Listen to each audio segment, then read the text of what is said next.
اب سیاست ختم ہو چکی ہے. اب اس کا جو بیانیہ ہے وہ پاکستان کی نیشنل سیکورٹی کو تھریٹ بن چکا ہے.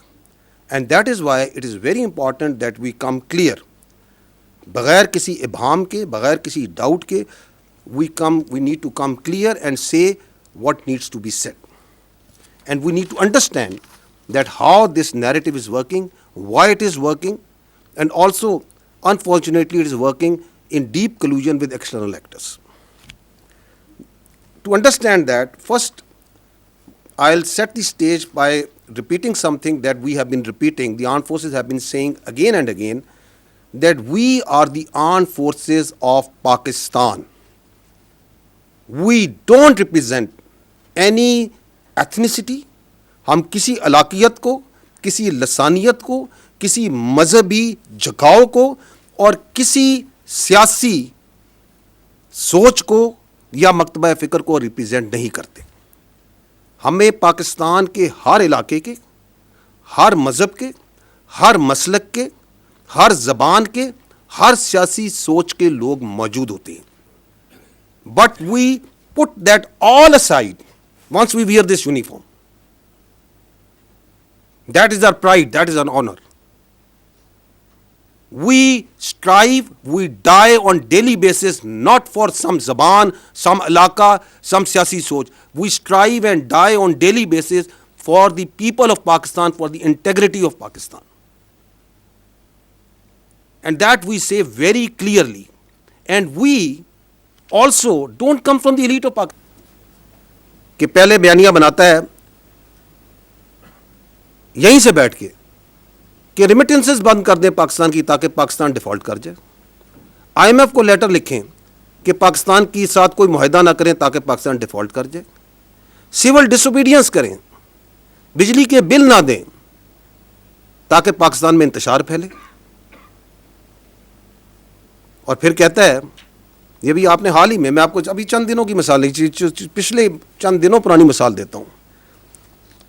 اور پھر کہتا ہے کہ اس فوج کی لیڈرشپ کو ٹارگٹ کریں, اس لیڈرشپ کو ٹارگٹ کریں جس نے آپ کو مارکہ حق میں بنیان و مرصوص میں اپنے سے 8 گنا بڑی اکانومی فوج کے آگے کھڑے ہو کے دکھایا, عزت دلوائی. اس کو ٹارگٹ کریں. Who would like that? Will anyone in Pakistan will have that agenda? That agenda can only come from someone sitting in Delhi. Someone sitting and guiding that, جو چاہتا ہے کہ یہ فوج خارجیوں کے خلاف, دہشت گردوں کے خلاف جو آپ کی ڈھال بنی ہوئی ہے, جو جانیں دے رہی ہے, جو قربانیاں دے رہی ہے, وہ نہ کریں. اور تو کہیں سے یہ ایجنڈا نہیں آ سکتا, اور تو کہیں سے یہ بیانیہ نہیں آ سکتا. I will show you a clip. Please bear some time to understand کہ یہ بیانیہ بنایا کیسے جاتا ہے. دیکھیے گا, you will see here, یہ بیانیہ چلتا ہے. یہ جو 2 مین اکاؤنٹ ہے, ایک یہ جو جماعت کا اکاؤنٹ ہے اور ایک انصاف کا, یہ جو نارسسٹ ہے اس کا اپنا اکاؤنٹ ہے. کتنی خوشی کے ساتھ انڈین میڈیا آپ کے آرمی چیف کے بارے میں یہ خبریں بیان کر رہا ہے. کون دے رہا ہے اس کو narrative? Who is providing that? آپ کے سامنے. آپ خود میڈیا کے لوگ ہیں.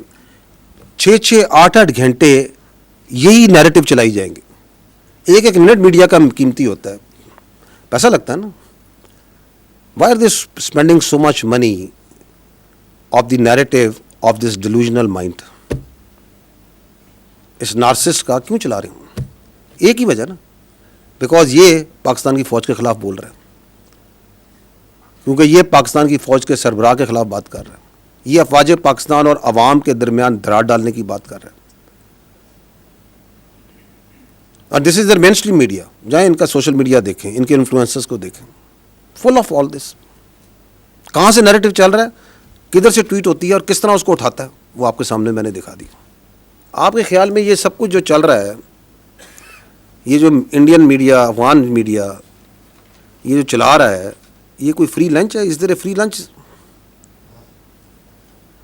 دیر از نو فری لنچ. یہ کلوژن ہے کہ ہم ادھر سے بیانیہ بنائیں گے, آپ اس کو اٹھائیں گے, کیونکہ آپ کا اور ہمارا مقصد ایک ہے, ہمارا دشمن ایک ہے, پاکستان کی افواج, اس کی لیڈرشپ. یہ آپ کے سامنے ایک اور مثال رکھتا ہوں, اس سے بھی انٹرسٹنگ ہے. اگین یہ بھی 2-3 دن پرانی ہے. ایک شخص کہتا ہے کہ میری پارٹی کا جو شخص، جو بندہ پاکستان کی افواج کے نیشنل ڈیفنس یونیورسٹی میں گیا ہے وہ غدار ہے. How interesting. وہ میر جعفر اور میر صادق سے مماثلت دے رہا ہے یا نہیں دے رہا؟ اس کی منطق سے جائیں تو یہ کہہ رہا ہے کہ آپ سارے جو آئی ایس پی آر میں آپ بھی غدار ہیں، کیونکہ آپ آئی ایس پی آر میں آئے ہیں نا. یہ این ڈی یو گئے تھے تو یہ غدار ہو گئے. پاک فوج کے اندر جو بندہ ہے اس کا مطلب غدار ہے. یہ کہتا ہے نا، یہ سمجھتا ہے کہ جو سے تعلق رکھے گا وہ غدار ہے. 2 دن پہلے میں مرے کالج علامہ اقبال کی جو تدریس، جو جہاں سے انہوں نے تدریس حاصل کی، ان کی علمگاہ پہ گیا، ادھر ہزاروں بچوں سے انٹریکٹ کیا. تو جو اگر وہ مجھ سے ملے تو کیا اس کی منطق کے مطابق تو وہ بھی غدار ہیں؟ پھر وہ تم ہو کون؟ یہ کیا سوچ ہے؟ کہاں بیٹھ کے کون سی فرسٹریشن ہے تمہارے اندر؟ کہاں سے تم نے یہ علم حاصل کر لیا؟ کس کی تم زبان بول رہے ہو؟ تم کیا پیغام دینا چاہ رہے ہو اس ملک کو؟ تم سمجھتے کیا ہو اپنے آپ کو؟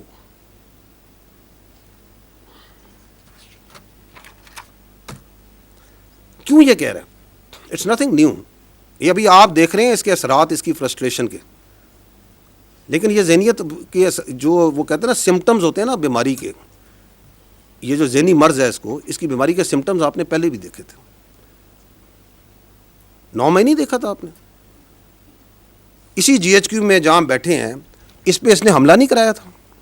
کرایا تھا یا نہیں کرایا تھا؟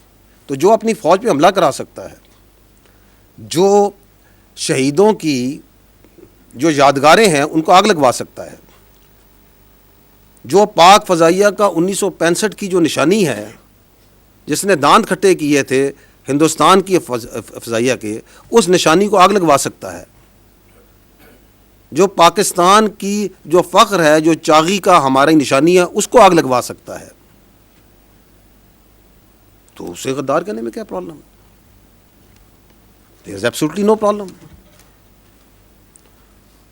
کیونکہ آپ اگر دیکھیں، ایک اور سمٹم میں بتاتا ہوں آپ فالو کریں اس کے میڈیا میں جو اس کی ٹویٹس آتی ہیں، اس کو دیکھیں یہ کتنا امپریس ہے.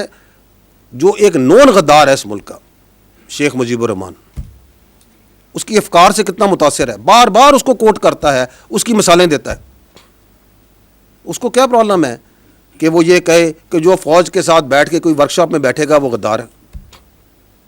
He has absolutely no problem because that is what he believes. کیونکہ وہ یہ سمجھتا ہے کہ اس کو سارا علم ہے، اس کے علاوہ سب غلط ہے، اور جو وہ کہہ رہا ہے سب ٹھیک ہے. اور اگر آپ اس کے لیے کام کریں، اس کے ساتھ چلیں تو آپ بھی ٹھیک ہیں.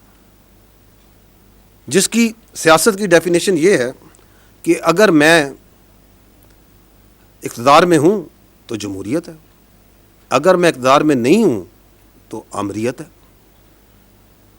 That's his definition of politics which he understands. لیکن again, I will again repeat that you can fool some of the people all the time, all of the people some of the time, but you cannot fool all the people all the time.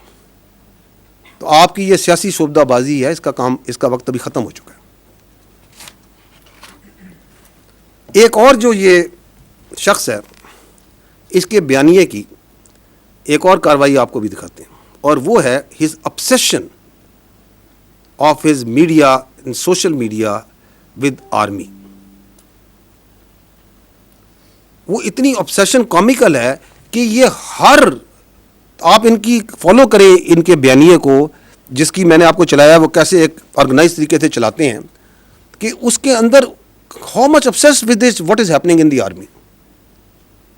ابھی یہ C D F کی آپ نے notification ہے، ہر 10 minute 15 minute گھنٹے بعد کوئی ادھر بیٹھا وی لاگ کر رہا ہے، یہ ہو گیا فلانا ہو گیا. کبھی کسی نے کسی کو وائس چیف ڈکلیئر کر دیا کہ بھائی یہ وائس چیف بن گیا ہے، یہ ابھی پروموٹ ہو گیا ہے. اور یار تمہیں کیا obsession ہے فوج کے ساتھ؟ تمہارے پاس ایک صوبے کی حکومت ہے، اس کے بارے میں کیوں نہیں بات کرتے ہو؟ اس کی گورننس کے بارے میں کیوں نہیں بات کرتے ہو؟ کوئی سیاست کے بارے میں بات کیوں نہیں کرتے ہو؟ یہ دہشت گردی کی اتنی بڑی جنگ چل رہی ہے، اس کے بارے میں بات کیوں نہیں کرتے ہو؟ یہ ہندوستان سے اتنی بڑی تھریٹ ہے، تم ایک سیاسی پارٹی ہو، تم اس کے بارے میں بات کیوں نہیں کرتے ہو؟ اور پاکستان کے اتنے ایشوز ہیں, آپ لوگ ان کو ہائی لائٹ کرتے ہیں, why don't you talk about it? تمہاری سوئی کیوں اس فوج پہ پھنسی ہوئی ہے؟ کیونکہ تمہارا پورا بیانیہ اس فوج کے اوپر ہے. ہم بار بار تمہیں کہہ رہے ہیں کہ ہمیں اپنی سیاست سے دور رکھو. ادھر پاکستان کی فوج میں کوئی واقعہ ہو جائے, کچھ ہو جائے, یہ اس طرح پڑھتے ہیں جیسے جون سا نے پتہ نہیں کیا ہو گیا.